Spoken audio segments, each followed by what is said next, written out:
Sekali lagi tepuk tangan bagi kemuliaan Tuhan saudara. Silakan duduk, Tuhan memberkati. Selamat pagi, siang Bapak Ibu, shalom. Ya, karena tadi ibadah pagi juga saya pelayanan, jadi saya pikir masih pagi saudara ya. Apa kabarnya saudara? Sehat-sehat semua? Puji Tuhan. Ya, kalau tidak sehat nggak mungkin kesini ya. Saudara yang kasih Tuhan, saya terlebih bersuka cita berada di tengah-tengah saudara. Kenapa? Karena memang beberapa bulan lalu saya kesini, tapi untuk ibadah jam 2:30 baru kali ini. Maka perkenalkan saya Joy Manwaru. Joy artinya sukacita, Men artinya laki-laki. Jadi arti nama saya adalah laki-laki yang bersukacita. Tapi saya percaya semua orang di ruangan dia bersukacita. Amin.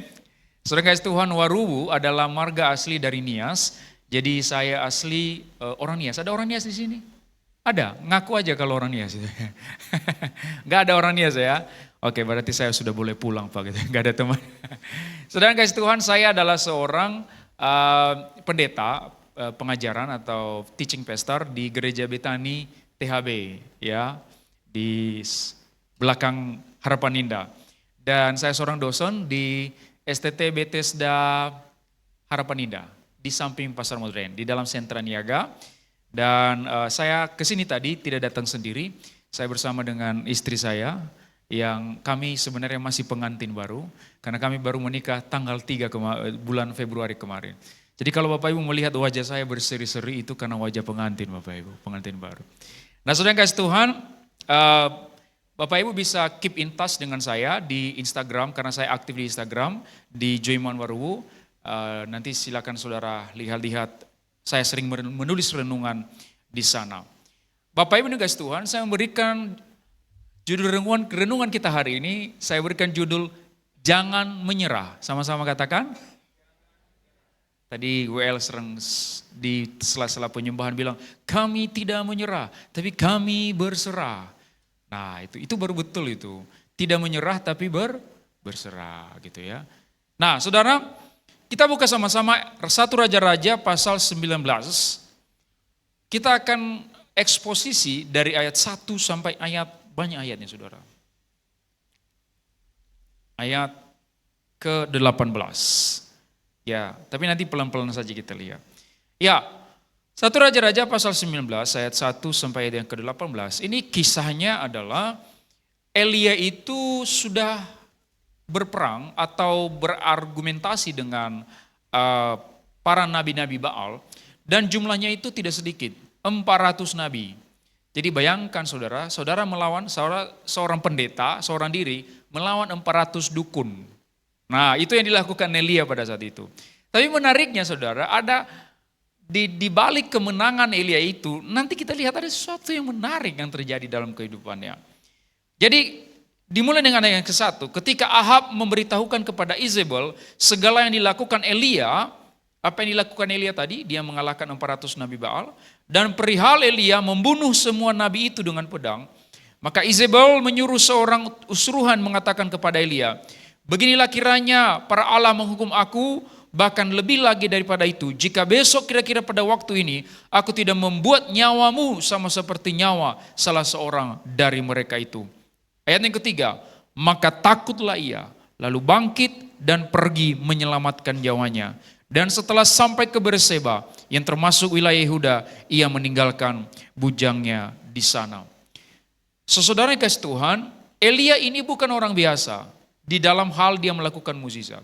Jadi pada waktu itu dia berhadapan dengan 400 nabi Baal. Jadi diujinya begini, siapa yang bisa korbannya dilahap api dari surga, itu Allah yang benar. Sama seperti misalnya kita di Indonesia ini kan ada 5 agama. Saya mau tanya kepada saudara, mana agama yang paling benar?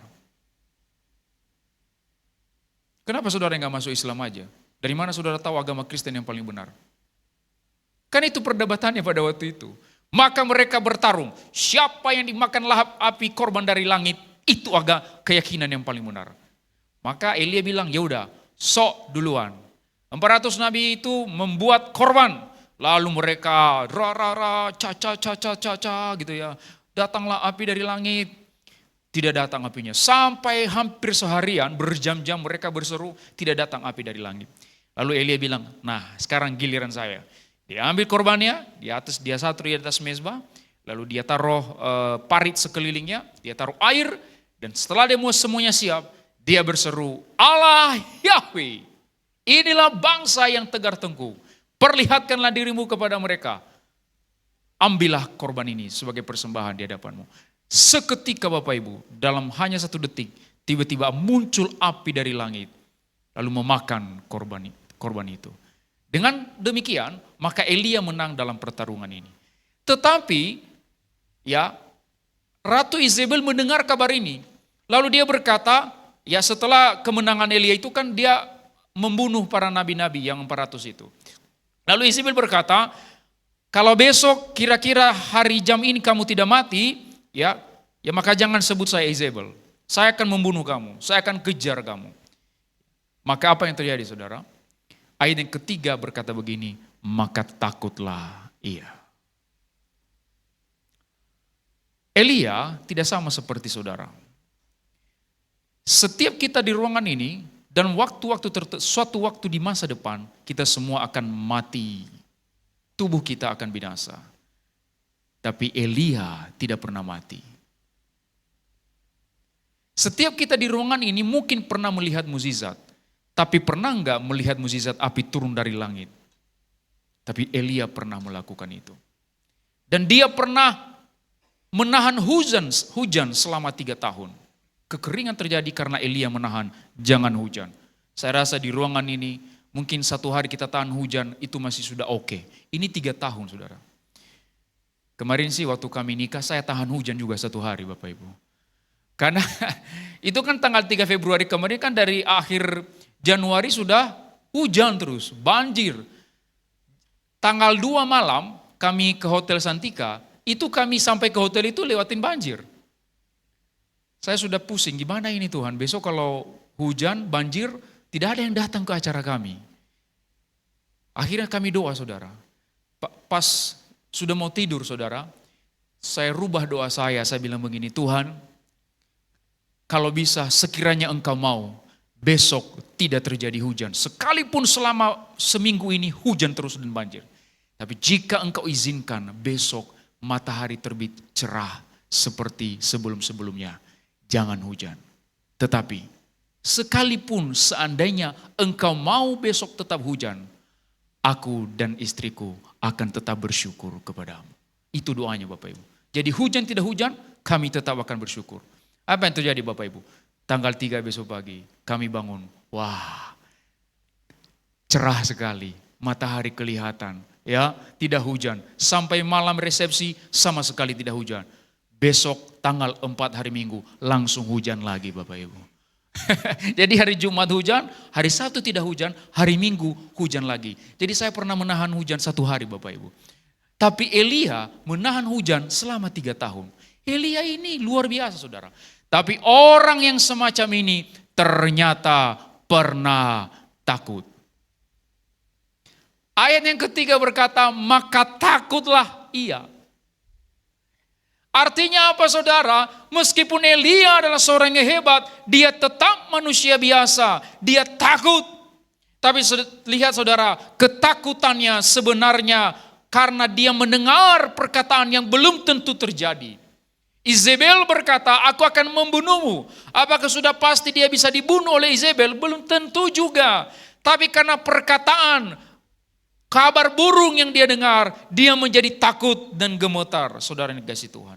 Padahal dia barusan melakukan mukjizat. Bapak Ibu dalam hidup saudara, mungkin pernah Bapak Ibu melihat mukjizat dalam hidup saudara. Tapi saya sudah melihat dalam hidup banyak orang Kristen, termasuk saya pribadi, sekalipun kita sudah melihat banyak mukjizat di masa lalu kita, seringkali kita masih takut hari ini. Kita masih khawatir hari ini, Bapak Ibu yang dikasihi Tuhan. Saudara yang dikasihi Tuhan, Elia takut, karena dia mendengar kabar yang sangat menakutkan. Di akhir 2022, banyak kabar bilang 2023, nanti terjadi resesi ekonomi di seluruh dunia. Siap-siap. Tahun 2020 itu sudah takut semua orang. Ternyata Bapak Ibu, kemarin tahun 2023 ada yang kelaparan enggak di ruangan ini? Semua bisa makan ya? Semua bisa bertahan ya? Semua karena Tuhan menyertai saudara. Katakan amin. Boleh berikan kemuliaan bagi nama Tuhan saudara. Jadi hari ini Kita bisa sampai bahkan COVID-19 saudara kita lewati dengan luar biasa. Tapi begini Bapak Ibu, ternyata kita takut itu memang kadang-kadang adalah sisi manusiawi kita. Tapi Tuhan bisa mengerti enggak? Bisa. Nanti kita lihat ayat-ayat berikutnya. Ayat yang keempat berkata, tetapi ia sendiri masuk ke padang gurun sehari perjalanan jauhnya. Lalu duduk di bawah sebuah pohon arar. Kemudian ia ingin mati, katanya, cukuplah itu sekarang ya Tuhan. Ambillah nyawaku, sebab aku ini tidak lebih baik daripada nenek moyangku. Cukuplah itu, sekarang ambil nyawaku. Ya, lebih baik aku mati. Ayat ini mengatakan kemudian ia ingin mati. Saudara, siapa kita di ruangan ini yang pernah mengalami masalah yang bertubi-tubi yang luar biasa.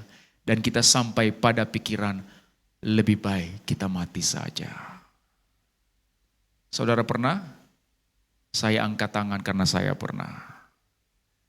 Tahun 2020 saya menderita penyakit gastritis, peradangan lambung. Lambung saya mengalami peradangan. Dan ketika dia kambuh, lambung saya menjadi kram, dada saya panas, leher saya akan dicekik, kepala saya mau pecah. Setiap malam saya menderita sesak yang luar biasa, seperti mau mati rasanya. Tidak sekali dua kali saya ke kamar mandi, saya hidupin air, supaya pada waktu saya nangis di kamar mandi, keluarga saya tidak mendengar saya menangis. Karena saya masih pendeta kan. Nanti adik-adik saya kalau dengar saya nangis kan takutnya mereka jadi lemah. Jadi saya hidupin air, saya nangis-nangis juga. Sampai kapan Tuhan? Karena hampir 2 tahun saya menderita. Seperti mau mati, sampai kapan Tuhan? Sampai kapan? Tidak sekali dua kali saya di tempat tidur, seperti mau mati rasanya saya berkata, Tuhan, ke dalam tangan-Mu kuserahkan nyawaku. Mungkin lebih baik aku pulang saja. Daripada aku seumur hidup menderita seperti ini. Apakah Bapak Ibu pernah merasakan itu? Elia pernah merasakannya saudara. Dia ingin mati. Tetapi lihat saudara, di tengah-tengah itu ayat yang kelima. Sesudah itu ia berbaring dan tidur di bawah pohon ara itu. Tetapi tiba-tiba seorang malaikat menyentuh dia serta berkata kepadanya, bangunlah, makanlah. Ketika ia melihat sekitarnya, maka pada sebelah kepalanya ada roti bakar dan sebuah kendi berisi air. Lalu ia makan dan minum, kemudian berbaring pulang. Tetapi malaikat Tuhan datang untuk kedua kalinya, menyentuh dia serta berkata, bangunlah, makanlah, sebab kalau tidak perjalananmu nanti terlalu jauh bagimu. Maka bangunlah ia, lalu makan dan minum. Dan oleh kekuatan makanan itu, ia berjalan 40 hari, 40 malam lamanya, sampai ke gunung Allah, yakni gunung Horeb. Saudara yang kasih Tuhan, ketika Elia depresi, dia mau mati saja, di bawah pohon ara, dia merasa sendiri. Tapi dengarkan ini, Tuhan tahu di mana Elia. Tuhan tahu apa yang dirasakan Elia. Itulah sebabnya Tuhan menyuruh malaikat untuk menghampiri Elia. Dan malaikat itu berkata kepadanya, bangunlah, makanlah. Elia buka matanya, oh malaikat ya, dia tidur lagi. Kalau saudara ketemu malaikat, Bapak Ibu ada yang bisa tidur lagi enggak? Saya rasa kita langsung, malaikat. Elia, enggak, dia tidur lagi. Habis dia lihat malaikat, dia tidur lagi.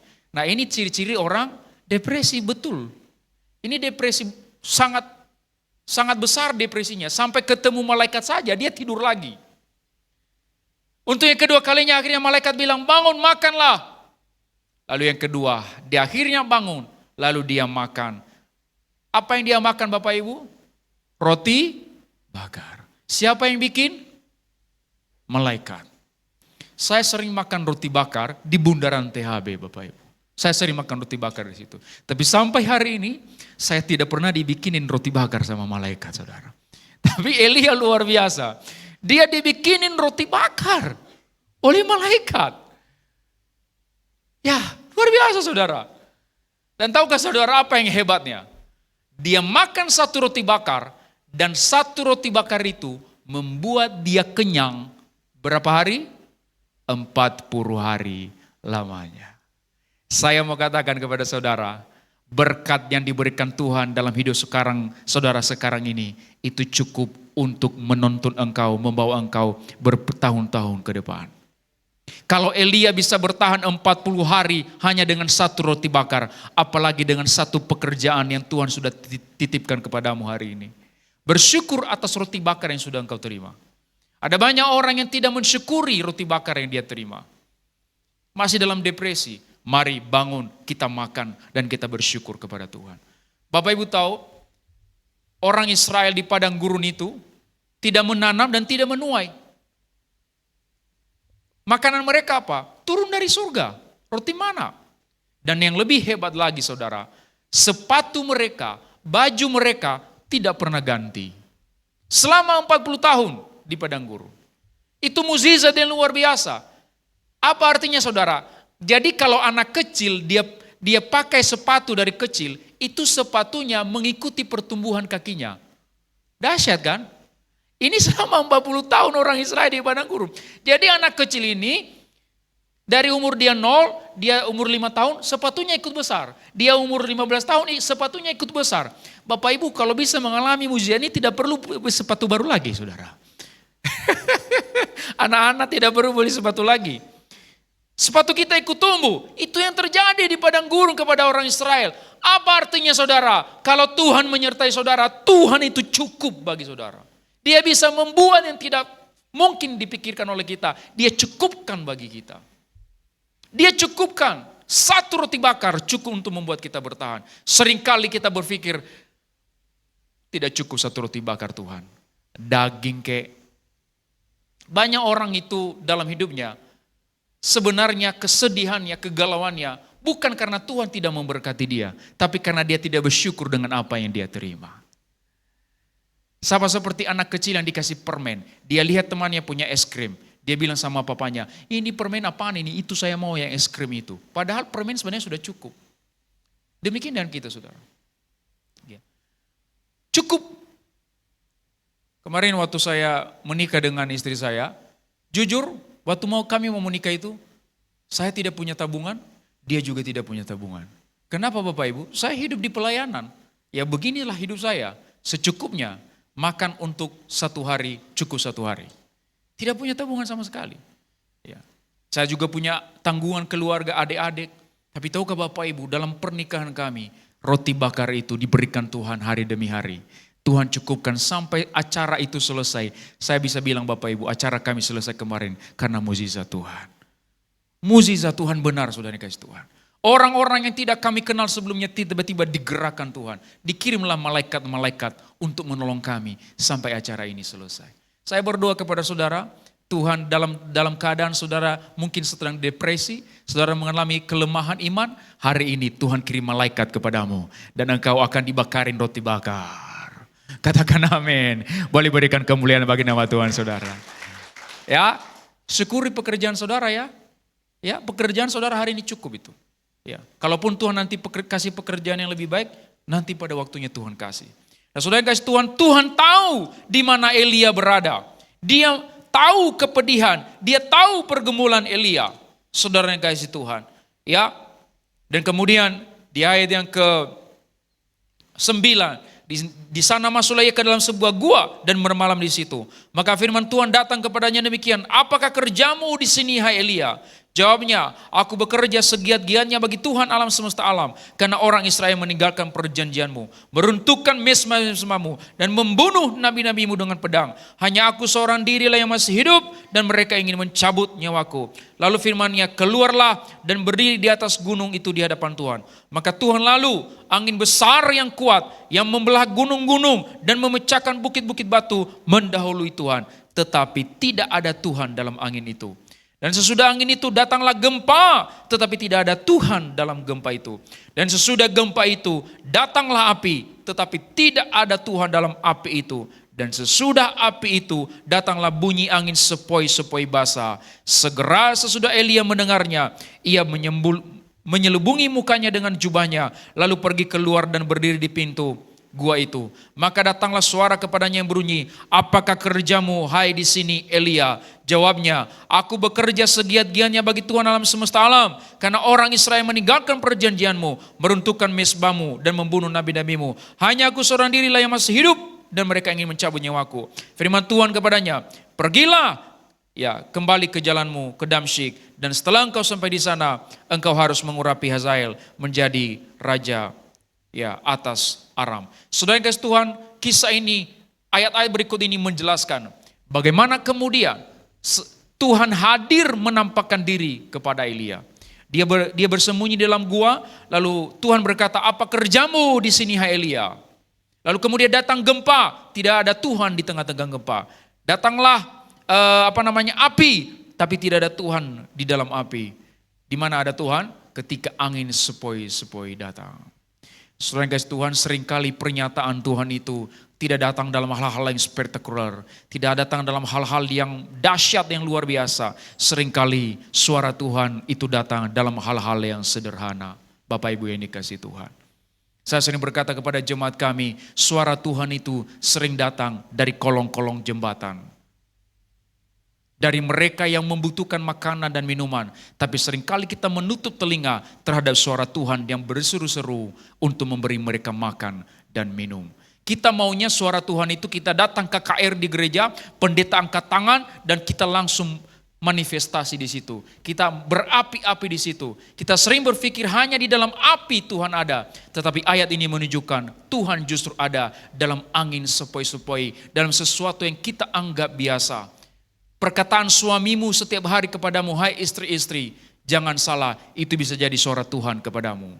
Perkataan istrimu kepadamu setiap hari, hai suami-suami, jangan salah, itu bisa jadi suara Tuhan kepadamu. Perkataan anak-anakmu kepadamu, jangan salah, itu bisa jadi suara Tuhan kepadamu. Gosip orang tentangmu, jangan salah, itu bisa jadi suara Tuhan untukmu. Seringkali kalau kita digosipkan kan, kita langsung bilang, jangan menghakimi dong, hidup saya yang jalani, kenapa kamu repot? Tapi seringkali saudara, saya kalau digosipkan, saya tidak langsung menolak gosip itu. Saya dengarkan dulu apa isi gosipnya. Setelah saya teliti, oh ternyata dari 100 gosip itu, ada 70 fitnah, tapi sebenarnya ada 30 yang benar. Memang saya berbuat salah dalam hal-hal tertentu. Kalau kita tak langsung menutup telinga untuk hal-hal itu Bapak Ibu, kita tidak bisa memperbaiki kesalahan. Suara-suara Tuhan itu bisa datang dari mana saja. Tidak mesti dari pendeta. Mungkin saya berkata, oh saya mau dengar suara Tuhan dari Pak Pendeta Joiman Waru. Belum tentu saudara kasih Tuhan. Suara Tuhan bisa datang dari anakmu di rumah. Dari hal-hal sederhana yang engkau lihat setiap hari di sekitarmu. Bapak Ibu yang kasih Tuhan, Tuhan berkata kepada Elia, apa kerjamu di sini? Suara Tuhan berkata, apa kerjamu di sini? Saya pernah ditanya Tuhan begini saudara. Jadi waktu saya sampai di Bekasi ini, tahun 2009, saya sebenarnya waktu SMA itu lulus tes masuk UPH, ya, Universitas Pelita Harapan. Waktu itu kami hanya 7 orang dari Nias. Ya, saya waktu SMA lumayan pintar sedikit. Tapi H-1 sudah mau berangkat ke UPH, tiba-tiba saya mendapat penglihatan daripada Tuhan. Saya dibawa ke atas sebuah gunung, lalu setelah saya di atas gunung itu, saya melihat di bawah semua jenis iblis di bawah lembah itu. Setelah itu disingkirkan, lalu saya melihat semua jenis malaikat. Setelah itu disingkirkan, lalu saya melihat lautan manusia di bawah. Setelah itu selesai, Yesus berkata kepada saya di atas gunung itu, 7 hari lagi kamu harus kembali ke atas gunung ini. Membawa sebanyak mungkin orang dari lembah itu. Besoknya Bapak Ibu, saya langsung cancel keberangkatan ke UPH. Saya langsung memutuskan untuk menjadi hamba Tuhan. Tapi setelah sampai di Bekasi, saya hanya jadi office boy di gereja. Bersih-bersih, ngepel, ya disuruh-suruh, dimarah-marahin, bahkan kadang-kadang dimaki-maki juga. Jadi office boy, kan office boy bagaimana? Jadi keset kaki kan? Sudah kita lakuin pun masih tidak dihargai. Kamu tidak becus, saya nggak tahan waktu itu. Akhirnya apa yang saya lakukan? Saya masuk kuliah manajemen di Setia YPBI di Cakung. Siapa yang tahu Setia YPBI di Cakung itu? Saya pernah kuliah di situ 3 bulan saudara. Pada waktu bulan ketiga saya kuliah di sana, Saya lagi ngepel gereja. Tiba-tiba saya dengar suara, kamu mau kemana? Saya lihat belakang, gak ada orang Bapak Ibu. Saya pikir Pak Gembala. Ternyata tidak ada orang. Saya lanjut lagi. Yang kedua, lebih keras lagi suara, kamu mau kemana? Setelah saya melihat ke belakang tidak ada orang Bapak Ibu. Saya langsung tutup pintu gereja, saya pulang, saya pikir itu hantu saudara. Saya cerita sama Pak Gembala, dia berkata kepada saya, oh itu bukan hantu, itu bisa jadi suara Tuhan kepadamu. Coba renungkan, apa makna kamu mau kemana? Saya renungkan saudara, oh betul, nanti kalau saya lulus di YPBI, saya mau kemana? Sudah pasti saya kerja di perusahaan, mungkin saya jadi pebisnis, saya tidak jadi pendeta. Saya menolak panggilan Tuhan yang saya terima waktu lulus SMA. Lalu saya langsung stop kuliah YPBI. Saya kembali melanjutkan pelayanan sebagai office boy. Nyapu-nyapu gereja saudara. Saya setia saudara. Ya saya setia. Jadi sebelum saya jadi pendeta seperti ini Bapak Ibu, saya berangkat dari sebagai cleaning service di gereja. Kalau saya tidak ditanya Tuhan kamu mau kemana itu, mungkin hari ini saya tidak khotbah kepada Bapak Ibu hari ini. Tapi karena saya mendengarkan suara itu, saya berbalik, saya setia. Sekarang saya digunakan Tuhan dalam berbagai pelayanan. Saudara, hari ini, jika hari ini engkau mulai meninggalkan hal-hal baik yang engkau lakukan bagi Tuhan, engkau mulai meninggalkan pelayanan, engkau mulai meninggalkan perbuatan baik yang sudah engkau lakukan, engkau komitmen kepada Tuhan bertahun-tahun yang lalu, kalau engkau mulai meninggalkan itu, saya mau bertanya kepadamu hari ini, kamu mau kemana? Dan Tuhan juga mau bertanya kepada saudara hari ini, kamu mau kemana? Kenapa saudara? Karena Allah Maha Hadir, Dia tahu apapun yang saudara lakukan, Dia hadir di situ. Elia ada di gua, Dia tahu. Maka jangan berpikir, Tuhan tidak tahu, saya lanjutkan apa yang saya lakukan ini. Saya tinggalkan pelayanan, saya tinggalkan perbuatan baik. Tuhan hadir di mana-mana. Kalau engkau menyembunyikan dosa, Tuhan tahu di mana kita ada. Tuhan Maha Hadir. Yang terakhir saudara yang kasih Tuhan, yang terakhir. Ya, dia berkata begini, ayatnya ke-15. Firman Tuhan kepadanya, pergilah kembali ke jalanmu melalui padang gurun ke Damsyik, dan setelah engkau sampai, engkau harus mengurapi Hazael menjadi raja atas Aram. Juga Yehu cucu Namsi haruslah kau rapi menjadi raja atas Israel. Dan Elisa bin Safat dari Abel Muha harus kau rapi menjadi nabi menggantikan engkau. Maka siapa yang terluput dari pedang Hazael akan dibunuh oleh Yehu. Dan siapa yang terluput dari pedang Yehu akan dibunuh oleh Elisa. Tetapi aku meninggalkan 7.000 orang Israel, yang ini semua orang yang tidak sujud menyembah Baal, dan yang mulutnya tidak mencium dia. Saudara yang kasih Tuhan, yang pertama, dari mana alasan kita tidak boleh menyerah? Yang pertama, karena Allah Maha tahu. Di bawah pohon ara, Tuhan tahu kepedihan hati Elia, dan Dia datang mengirim malaikat menolong dia. Yang kedua, Allah Maha Hadir. Engkau tidak boleh menyerah, karena Allah hadir dalam setiap jejak hidupmu. Jangan menyerah dengan perbuatan baik yang engkau lakukan, pelayanan yang engkau lakukan, karena Dia hadir di sana. Di dalam goa, Elia bersembunyi, Tuhan hadir di sana. Dan yang ketiga, Allah Maha Kuasa. Allah mampu menegakkan kembali perjanjiannya dengan Daud. Dia akan membunuh raja-raja yang sadis itu tadi. Dia akan binasakan mereka, dan Dia akan pilih raja yang baru yang menjadi takut akan Tuhan. Allah Maha Kuasa. Maka saudara yang kasih Tuhan, karena Allah Maha tahu, Allah Maha Hadir, dan Allah Maha Kuasa, kita tidak boleh menyerah dalam kehidupan kita. Dia tahu penderitaan kita, Dia hadir dalam penderitaan kita, dan Dia tahu berkuasa untuk menyembuhkan, memulihkan keadaan kita. Yang percaya katakan amin. Yang percaya boleh berikan kemuliaan bagi nama Tuhan. Tahun 2020, waktu saya pulang ke Nias karena sakit saudara, karena sakit, suatu hari saya khotbah di suatu gereja, lalu ada satu bapak-bapak itu di belakang, seluruh tubuhnya sudah kuning, saudara yang kasih Tuhan. Tubuhnya sudah kuning. Ya, ternyata belakangan saya tahu dia penyakit liver. Ya, kalau kuning itu kan penyakit liver ya, kalau tidak salah. Dia penyakit liver. Lalu hari itu saudara yang kasih Tuhan, saya berkata kepada jemaat, siapa yang sakit, angkat tangan kirimu dan tangan kananmu taruh di tempat yang sakit. Saya tidak tahu bapak itu. Tapi belakangan dia cerita sama saya, saudara guys Tuhan. Jadi ceritanya begini saudara, dia cerita belakangan sama saya. Dia itu penyakit liver, tapi dia keluarga miskin. Dia ke rumah sakit, biayanya sangat besar sekali. Dia tidak punya uang untuk membayar operasi, saudara guys Tuhan. Dokter berkata kepadanya, kalau engkau tidak dioperasi, beberapa bulan ke depan engkau pasti mati. Lalu bapak ini berkata dalam hati, apa yang harus saya lakukan? Saya tidak punya uang. Lalu dia pulang ke rumah saudara, dia lihat celengannya. Lalu dia berkata kepada Tuhan, Tuhan, berapapun sisa uang dalam celengan ini, saya akan berikan kepadamu. Asal aku sembuh Tuhan. Berapapun yang ada dalam celengan ini, aku akan persembahkan kepadamu. Asal aku sembuh. Setelah dia bersumpah begitu saudara, hari minggunya dia ke gereja, kebetulan saya yang khotbah. Lalu saya berkata kepada jemaat, angkat tanganmu dan yang sakit engkau jamah. Dan dari depan ini aku berdoa, engkau sembuh dalam nama Yesus. Bapak Ibu yang kasih Tuhan, Bapak ini dengan iman sambil menangis, dia berdoa supaya dia sembuh dari penyakit liver.